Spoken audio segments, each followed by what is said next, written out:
नमस्कार पिलानी मु पुणी थे आपको प्रियंवदा क्लासेस रे स्वागत करुच्ची। तो आमर जो काली सर्वनाम विषय पढ़ते तार आज किसी एमसीक्यू आम डिस्कसन करवा है। तो किए केते आम कर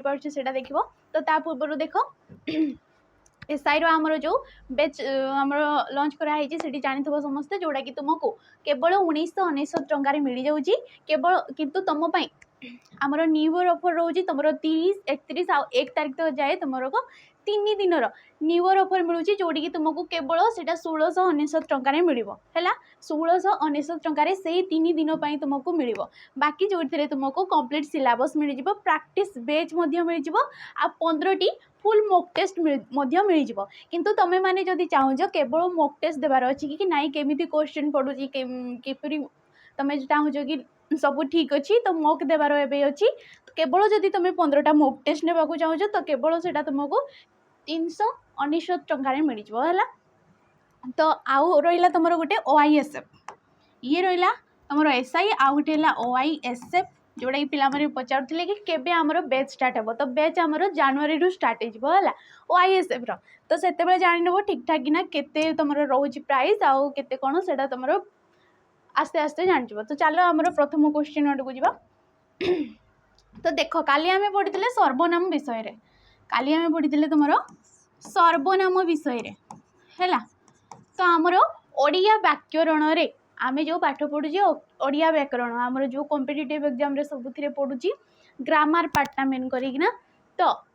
से व्याकरण रे आमर अच्छे पद परिचय कि पद प्रकरण बोली मध्य आमे कही दो। तो वाक्य रे जो आमे पद गुड़ाक व्यवहार करूचे से गुड़ाक आमर 5 भाग रे विभक्त करा जाय थाए। केते भाग रे विभक्त करा जाय थाए 5 भाग रे विभक्त करा जाय थाए हला। आमर वाक्य रे वाक्य आमे काहाकू कहूचे जो गोटे एकाधिक पद मिसी आमर मनर भाव को संपूर्ण रूपे प्रकाश करि पारथिले ताकू आमे वाक्य बोली कहूचे। तो सेही वाक्य रे जो पद गुड़िक आमर बसुचंती से गुड़ी को आमे 5 भाग रे विभक्त करथाउ। केते भाग रे विभक्त करथाउ 5 भाग रे। से गुड़ी को कौन कौन तुम रही जाउची विशेष्य हैला विशेष्य सर्वनाम गोटे आसचिबो तुमरो सर्वनाम विशेषण तुम विशेष्य सर्वनाम विशेषण आसचिबो आ गोटे अव्यय आउ होची तुमरो क्रियापद है आ गए हूँ तुम क्रियापद। तो विशेष्य पद आम पढ़ी सारी तुम प्रिवन नेक्स्ट तुम जो वीडियो गुड़ाक देखीदेव आम काली पढ़ी तुम थियोरी क्लास नेक्स्ट तुम पूर्व वीडियो रे करथिले कि सर्वनाम विषय करथिले तार थियोरी क्लास करथिले। तो आज तार किछि एमसीक्यू आम करबा हैला। तापर नेक्स्ट तुम विशेषण अव्यय क्रिया एपरी तुम कंटिन्यू चलिबो हैला। तो काली आम पढ़ी सर्वनाम विषय आम पढ़ी। तो सर्वनाम पद आम क्या कहे सर्वनाम जी विशेष्य पदर विकल्प रूप से आमर वाक्य बसता है आम सर्वनाम पद बोली कही है जी विशेष्य पदर विकल्प रूप से बसुची। तो विशेष्य पद आम क्या कहे जदि किसी गोटे निर्दिष्ट नाम को बुझाई थाए ताकू आम कही विशेष्य पद आ निर्दिष्ट नामर विकल्प रे जी बसी थाए ताकू आम कही तुम सर्वनाम पद। सर्वनाम पदर आम वाक्य व्यवहार करिवार तार कारण हूँ सी आमर जो सर्वनाम पदटा बारंबार बारंबार उच्चारित होगा द्वारा आमको शुणा भल लगी था कि लेखिबार आमर भी समय जाए। तो से आम सर्वनाम पदटा को व्यवहार करता। तो ये सर्वनाम पद को आम केते भाग रे विभक्त करूचे 7 भाग रे विभक्त करूचे। केते भाग रे विभक्त करूचे आम 7 भाग रे विभक्त करूचे। तुम थियोरी क्लास रे पूरा पीडीएफ मिल जाव जोड़ा कि तुमको टेलीग्राम ग्रुप रे आमर छड़ा दिया जाइए छाड़ी दिया जाइए। तो सेठी तुम जॉइन करके सब आमर देखिपार है पीडीएफ गुड़ाक। तो सर्वनाम पद को आम 7 भाग रे विभक्त करूचे। तुम गोटे आस व्यक्तिवाचक व्यक्तिवाचक सर्वनाम कि आम कहवा तुम पुरुषवाचक सर्वनाम पद व्यक्तिवाचक कि पुरुषवाचक सर्वनाम पद बोली कही था। यही पुरुषवाचक कि तुम व्यक्तिवाचक सर्वनाम पद को 3 भाग रे विभक्त करा जाय थाए। तुम प्रथम पुरुष द्वितीय पुरुष आ तृतीय पुरुष है जो तुम प्रथम पुरुष रे आसीज मु आमे माने आम्भे माने ये सब आमर प्रथम पुरुष रे आसीज। द्वितीय पुरुष रे किए आसबे तुम तुमे आपण आपण माने ये सब द्वितीय पुरुष रे आसीज। तृतीय पुरुष रे आमर से माने आसीज। जेमती कि मु गोटे वाक्य कहबी है राम भुवनेश्वर जीव राम भुवनेश्वर जीव है राम भुवनेश्वर जीव ये गोटे वाक्य है किए कहला मु कहली किए कहला मु कहूँ कि तुम मानक राम भुवनेश्वर जीव तो मुझे प्रथम पुरुष मु कौन हो प्रथम पुरुष क्या कहली तुम मानक कहली क्या कहली तुम मानक कहली तो तुम्हें माने द्वितीय पुरुष क्या विषय रे कहुच्छी राम विषय कहुच्छी तो राम हो तृतीय पुरुष है राम हूँ गोटे विशेष्य पद गोटे नामवाचक विशेष्य पद तार विकल्प आम कौन लगे पार से लगे पार तार विकल्प आम कौन लगे पार से लगे पार आटा हूँ आम तृतीय पुरुष सर्वनाम पद है तृतीय पुरुष सर्वनाम पद जोड़ा कि आम व्यक्तिवाचक कि पुरुषवाचक सर्वनाम पदरे आसी थाए है नेक्स्ट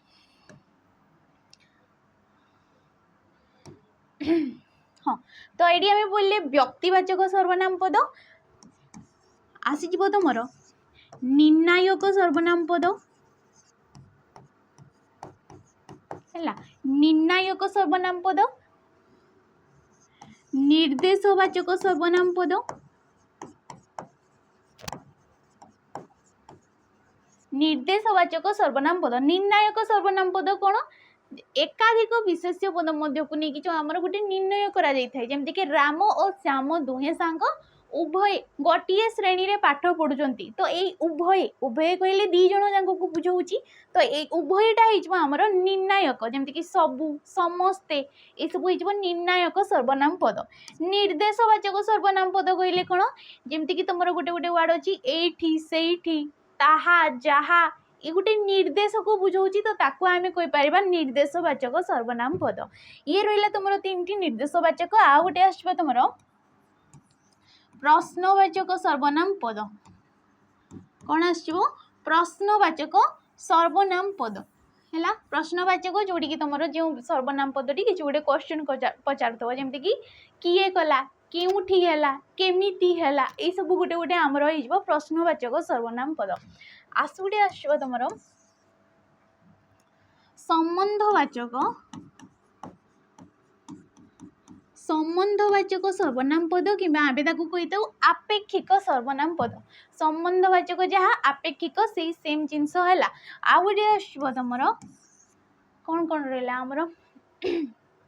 व्यक्तिवाचक निर्णायक निर्देशवाचक कि हाँ कहीपर आ गए आसो तुम आत्मवाचक आत्मवाचक सर्वनाम पद कि आम कहीपर गुरुत्व आरोप सर्वनाम पद आत्मवाचक कि गुरुत्व आरोप सर्वनाम पद आ गए आसो तुम समुच्चय समुच्चयी सर्वनाम पद समुच्चय जो वाक्यटा तुम गोटे जो सर्वनाम पदटा तुम एकाधिक वाक्य को संयोग करए आम कही तुम कौन समुच्चयी सर्वनाम पद तो ये रहा कि रिवाइज जिनस कि सर्वनाम क्या कहुए केते प्रकार अच्छी जोड़ा कि तुमको थियोरी क्लास रे डिटेल्स रे बुझा है तो से वीडियो देखिए देखीदेव तो देख आज तार कि आम एमसीक्यू करवा तो फास्ट क्वेश्चन देख आमको कौन देला केउठी तांको गाँ रेखांकित पदटी केउ प्रकार सर्वनाम चिन्ह केउठी केउठीटा आमर केउवाचक सर्वनाम पद हम देख ऑप्शन देजी संबंधवाचक निर्णायक प्रश्नवाचक निर्देशात्मक तो कौन हो ये गोटे क्वेश्चन पचार ये गोटे केउठी केमिति किए ये सब गोटे गोटे होमर प्रश्नवाचक सर्वनाम पद है तो ये ऑप्शन नंबर सी होमर राइट आंसर नेक्स्ट क्वेश्चन देख कौन देला आपण मैंने जापारती रेखांकित शब्दटी क्यों प्रकार सर्वनाम पद तो रेखा कौटी दि जाइए आपण मैंने आमर क्यों प्रकार सर्वनाम हम पुरुषवाचक सर्वनाम पद हम कौन हो ऑप्शन नंबर सी है पुरुषवाचक कि आम व्यक्तिवाचक सर्वनाम पद कही था तो ये पुरुषवाचक सर्वनाम पद को मुझे कहली तीन भाग में विभक्त करा तुम प्रथम पुरुष द्वितीय पुरुष आ तृतीय पुरुष तो ये आपण माने आपण तुमे है तुम्हें कहीपर आम तुम्हें माने आपण आपण माने यही सब हो कौन द्वितीय पुरुष सर्वनाम पद तो ये आपण मैंने एटा क्यों वाचक जीव आमर द्वितीय पुरुष सर्वनाम पद हो ये कौन हो द्वितीय पुरुष सर्वनाम पद। नेक्स्ट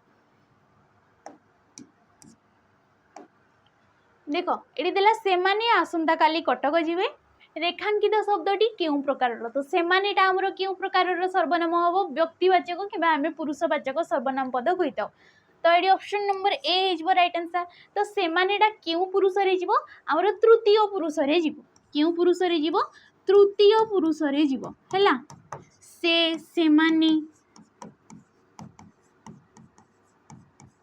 ये सब आमर तृतीय पुरुष सर्वनाम पद हो कि आम जापर देख एमती कहला सेमाने आसंता काली कटक जीवे तो मु कहली मुझे प्रथम पुरुष क्या कहली तुम मानक कहली तो तमें हो द्वितीय पुरुष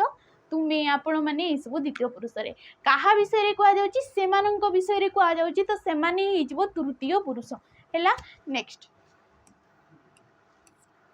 देख ये देला उभयंकर जामार रंग समान ये वाक्य व्यवहृत आमर सर्वनाम पदटी क्यों प्रकार है। तो ये आम सर्वनाम पदटी प्रथम किए जाना तो सी कही उभयंकर जामार रंग समान तो यहीटा उभयंकर होमर कौन सर्वनाम पद आटा क्यों प्रकार सर्वनाम पद हम आमर option number B sorry C हो निर्णायक सर्वनाम पद है कौन हो निर्णायक सर्वनाम पद। नेक्स्ट देख जार मन जेड़े ताहार प्रभु तेड़े तो ये वाक्य व्यवहृत सर्वनाम पदटी क्यों प्रकार तो प्रथमे आम सर्वनाम पद क्यों गुड़ाक जाना देख ये जमी देला जार मन जेड़े ताहार प्रभु तेड़े ये कौन संबंधवाचक सर्वनाम पद हम कि आम कही था आपेक्षिक सर्वनाम कौन कही था आपेक्षिक सर्वनाम पद कही था कहीं संबंध कहले ये केवल कहि जार मन जेड़े तो एतिक आमर वाक्यटी पूरा बुझा पड़ूनी सी किसी गोटे आशा करुच्ची पूर्ण वाक्य प्रकाश करने तो ताहार ताहार कहीकि जो वाक्यटा रहा जामर सेंटेन्सटा पूरा होची तो संबंध रही दुई पद भितर संबंध पद रही तुम दुई वाक्य मध्य तेणु आम कह संबंधवाचक सर्वनाम पद है। नेक्स्ट देख आगंतुक निजे उठी स्व परिचय देले रेखांकित पदटी क्यों प्रकार सर्वनाम पद रेखा कौटी दि जाइए आमर निजे कौन दि जाइए निजे सॉरी निजे रे दि जाइए तो निजे स्वयं निजर ये सब कौन गोटे गोटे आत्मवाचक सर्वनाम पद हो कौन हो आत्मवाचक कि आम कही था गुरुत्व आरोप सर्वनाम पद गुरुत्व आरोप सर्वनाम पद जी निज निज को बुझाऊव जमती कि निजे स्वयं से निजे गाई शिखला से आपे बहीटी लिखिं तो युड़ाक होमर आत्मवाचक सर्वनाम पद है। नेक्स्ट क्वेश्चन देख कौन देछि हमको मु तांको विषय रे सबू जाने कौन कहला मु तांको विषय रे सबू जाने सबुड़ा कौन निर्णय करुच्ची जेतिकी भी अच्छी से कहूँ सबू कहूँ जेतिकी भी अच्छी सी समस्त को निर्णय करुच्ची है तो ये हो ऑप्शन नंबर बी निर्णायक सर्वनाम पद। नेक्स्ट सबू समस्त सभी ये सब आमर निर्णायक है। नेक्स्ट देख निम्नोक्त मध्य द्वितीय पुरुष सर्वनाम पद कौटी द्वितीय पुरुष सर्वनाम पद कौटी तो मु आमे मते ये सब कौन जीव आमर प्रथम पुरुष रे जीव ये सब कौन जीव प्रथम पुरुष सर्वनाम रे जीव तू तुम्हें आपण आपण माने तुम्हें माने ये सब आमर द्वितीय रे जीव आ से माने ये सब आमर थर्ड तृतीय पुरुष रे जीव है तो ये किए आमर right answer option number B हो राइट आंसर। नेक्स्ट क्वेश्चन देख कौन दौर आमको तमें क्या खोजुच रेखांकित पदटी क्यों सर्वनाम हम रेखा कौटी दि जाइए क्या कहला माने ये ऑप्शन नंबर सी प्रश्नवाचक सर्वनाम पद कौन हो प्रश्नवाचक सर्वनाम पद। नेक्स्ट देख कौन देछि जार लुण खाइब ताहार गुण गाइब जार लुण खाइब ताहार गुण गाइब जोड़ा आम पूर्व क्वेश्चन करते जार मन जेड़े तार जोड़ा भी थिला हला तो ये भी गोटे संबंध रोची दुई पद मध्य कि दुई वाक्य मध्य आमर गोटे संबंध रोची केवल ये खाली कहबा जार लुण खाइब तो ये वाक्यटा पूरा भी आमर कौन अर्थबोधक करूना तो सी पूर्ण वाक्य को जोड़ा कि गोटे संबंध रोची ये दुईटा मध्य तो ताको आम कौन कहबा आमर ऑप्शन नंबर डी आपेक्षिक कि संबंधवाचक सर्वनाम पद कहीता है आपेक्षिक कि संबंधवाचक सर्वनाम पद कहीता। नेक्स्ट क्वेश्चन देखो आमको कौन दूची तो जार भी किसी डाउट रोची तो ये तुम नंबर आमको डायरेक्ट पचारि पार है। तो नेक्स्ट क्वेश्चन देखो कौन दूची तुच्छा को एते मुदी नहीं गोड़ कचाड़ू केते ये जो तुच्छा एते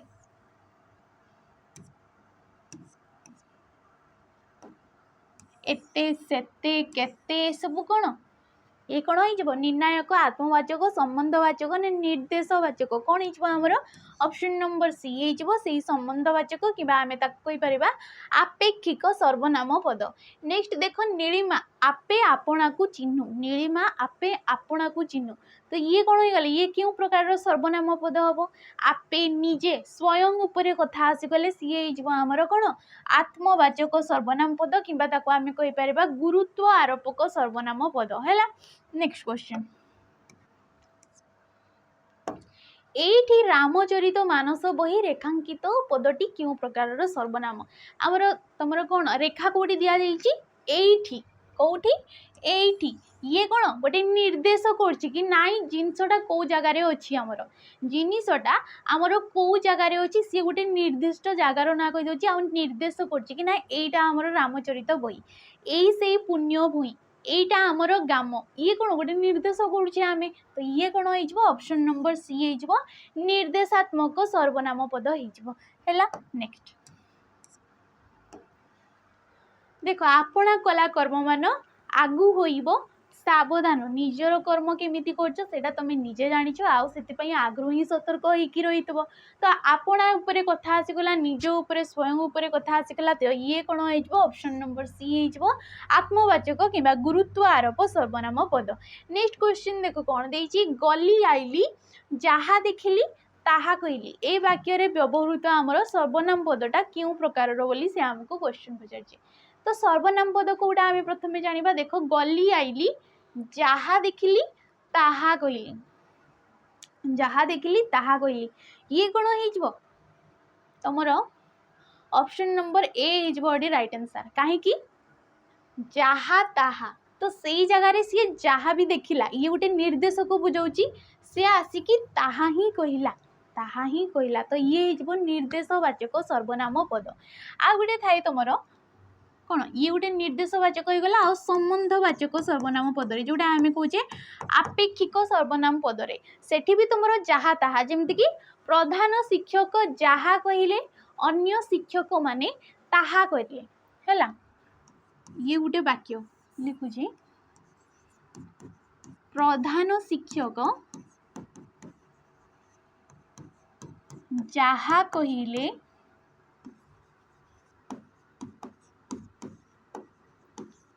अन्य शिक्षक माने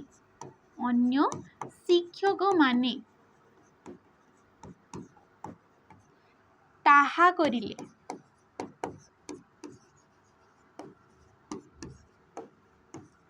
तो यही क्षेत्र जहा आउ ताहा यही क्षेत्र में सी कौन हो आमर हो सी संबंधवाचक कहीं देखो केवल खाली कहबी मो प्रधान शिक्षक जहा जहा कहले तो सी गोटे आ गोटे जिनसर सी अपेक्षा अच्छी आ या सहित तार संबंध रोची तो ये आमर संबंधवाचक किंतु एठी तुमर गली आइली जहा देखिली सेठी जहा देखिला सी आसिकी सेटा ही कहला तो ये आमर निर्देशवाचक सर्वनाम पद है। नेक्स्ट क्वेश्चन जीवा हमें देखो जो पद वाक्य रे अन्य एक बा एकाधिक आमर नामवाचक पद खंड वाक्य तुम वाक्य खंड वाक्य विकल्प व्यवहृत हुए ताको आमे कौन कहीता आमे सर्वनाम पद कहीता ताको आमे कौन कहीता सर्वनाम पद कहीता विशेष्य पद आमे काहाकू कहूचे जदि किसी गोटे निर्दिष्ट नाम को बुझाऊँगी किसी गोटे निर्दिष्ट नाम को बुझाऊले आम कहीता विशेष्य पद आई विशेष्य पद को जी विश्लेषित करता आम कहीता विशेषण पद अव्यय पद आम क्या कहे जो पद लिंग वचन पुरुष काल विभक्ति कौन भी स्थान रे जी परिवर्तन होई न थाए ताको आम कहीता अव्यय पद है। तो देख से क्वेश्चन सर्वनाम क्या कह जाए काल वचन विभक्ति रे अपरिवर्तित ये होमर अव्यय पद ये कौन हो अव्यय पद हो जी कि कौन भी स्थान रे परिवर्तन हो नहीं था जमती कि ओ मात्र किंतु तथापि ये सब गोटे गोटे अव्यय पद रे जीव है। विशेष्य को विशेषित करथवा पद को आम कहीता विशेषण पद ताकू आम कौन कहीता विशेषण पद जोड़ा आम नेक्स्ट क्लास रे पढ़ा कौन सी जाति वस्तु नाम को बुझाऊले ताकू आम कहीता विशेष्य पद ताकू आम कौन कहीता विशेष्य पद कहीता आ कौन सी पद बा वाक्य बदल रे व्यवहृत होते ताकू आम कहीता ऑप्शन नंबर डी सर्वनाम पद कहीता है। तो ये option number D Homer right answer. Next question देख कौन देला पद दृष्टि क्यों गोटिक भिन्न जातीय देख तुम्हें एवं सेमाने तो तुम्हेटा आमर द्वितीय पुरुष सेमाने ए सब कौन आमर पुरुषवाचक कि व्यक्तिवाचक सर्वनाम पद आसी थाए बाकी रहा ऑप्शन नंबर बी एवंटा गोटे कौन अव्यय पद ये गोटे की पद अव्यय पद जोटा कि आमर संयोजक अव्यय पद कहीता की पद संयोजक बीजोजक ये सब आम पढ़ा। तो ये गोटे कौन एवं से दीटा वाक्य को किंबा दीटा पद को जी आमर संयोग करता आम कहीता संयोजक अव्यय पद जमती कि तुम एवं अ पुणी आउ मध्य ये सब आमर संयोजक अव्यय पद है। तो ये ऑप्शन नंबर बी होमर राइट आंसर। नेक्स्ट क्वेश्चन देख कौन देती बहुत लोक जही मिली अवश्य उपजयी कली तो रेखांकित पदटी क्यों प्रकार सर्वनाम पद हम देख ये दीटा वाक्य को आमर संयोग कर जी दीटा वाक्य को संयोग करता है आम कहीता ऑप्शन नंबर डी समुच्चयी सर्वनाम पद कहीता कौन कहीता समुच्चयी सर्वनाम पद जमती कि ओडिशार कहीं एमती नहांती किंबा भारत रे एमती कहीं नहांती जे तो ये जे आमर महात्मा गांधी को चिन्ही नहांती तो ये भी दीटा वाक्य को संयोग कर गोटे पद तो ताको आम कहवा कौन समुच्चयी सर्वनाम पद। नेक्स्ट क्वेश्चन देख कौन देला जेतेबेले धर्मर हानि हुए सेतेबेले भगवान मर्त्य रे आविर्भूत हुवंती है। तो रेखांकित पदद्वय क्यों प्रकार सर्वनाम पद जेतेबेले सेतेबेले जेमिति सेमिति है ए सब कौन गोटे गोटे आमर हो ऑप्शन नंबर डी आपेक्षिक सर्वनाम पद है कि तुम संबंधवाचक सर्वनाम पद है। नेक्स्ट क्वेश्चन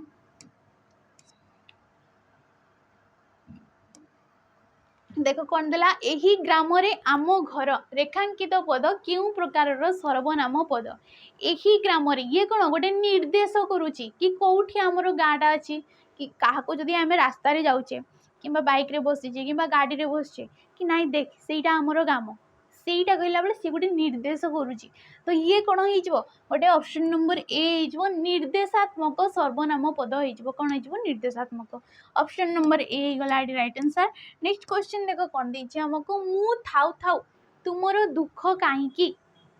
ये कौन हो जानी पारथबो ये गोटे आमर प्रश्न सूचक सर्वनाम पद है। नेक्स्ट देख व्यक्तिवाचक सर्वनाम केते भाग में विभक्त करा जाय थाय जोटा कि मु कही आछि कि ताको आमे तीन भाग में विभक्त करथाउ व्यक्तिवाचक कि पुरुषवाचक सर्वनाम को आमे केते भाग में विभक्त करथाउ तीन भाग में विभक्त करथाउ प्रथम पुरुष द्वितीय पुरुष आ तृतीय पुरुष है। देख आज समस्ते विलंब स्कूल को आसिले ए वाक्य व्यवहृत सर्वनाम क्यों प्रकार तो ये आम जाना प्रथम कि सर्वनाम पदटा किए देख आज समस्ते समस्ते सबू सभी सब कौन आमर ऑप्शन नंबर सी निर्णायक सर्वनाम पद हो कौन हो निर्णायक सर्वनाम पद है। नेक्स्ट देख भाषा व्यवहार हाँ भाषा व्यवहार रे गोटे शब्द बा अभिव्यक्ति बारंबार व्यवहृत हेले की असुविधा हो पारे तो सी कौची भाषा व्यवहार रे गोटे शब्द जदि बारंबार लगातार जदि तुमर आमर व्यवहार होउची किंबा उच्चारित होउची तो केउ प्रकार असुविधा होता है से ऑप्शन रे दीची ताको बाछिबा को कहिची देख श्रुति कटु हुए श्रुति कटु माने आमर कोन शुणा आमको भल लगी न था तो सहीटा कौच से तो बारंबार उच्चारित हेले आमको भी से जिनसा शुणा इच्छा न था तो यहाँ भी ठीक हो देख पढ़ा भल लगे ना ये भी ठीक हो कहे अजथा समय आमर लेखार अजथा समय नष्ट हुए तो किए आमर राइट आंसर सबुटा तीन टा जाक आमर ठीक अच्छे तो सबुगुड़िक ठीक है ऑप्शन नंबर डी होडी राइट आंसर। नेक्स्ट क्वेश्चन देख प्रधान शिक्षक निजे क्लास को जाइए तो ये सर्वनाम पदटा किए आमर निजे आ निजे कहला माने कौन हो ऑप्शन नंबर बी हो आत्मवाचक सर्वनाम पद कौन हो आत्मवाचक। नेक्स्ट क्वेश्चन देख कौन दौर आमको निम्नोक्त मध्य केउटी सर्वनामटी चिन्ह किए सर्वनाम आमको पचार देख जीए किए कौन केउठी तो ये कौन हो ऑप्शन नंबर ए हो किए कौन केउठी ये सब आम प्रश्न सूचक सर्वनाम पद हो जीए ये गोटे आमर कौन भिन्न सर्वनाम हाँ तो जीएटा होमर भिन्न सर्वनाम कि तुम संबंधवाचक सर्वनाम पद बोली आम है तो आज एति क्वेश्चन थी तुम तो नेक्स्ट क्लास रे आमे विशेषण पद विषय पढ़ा है तो नेक्स्ट क्लास आमर विशेषण रहिबो जदि वीडियो भल लगते लाइक कर शेयर कर सब्सक्राइब करके निहाती रोची नमस्कार।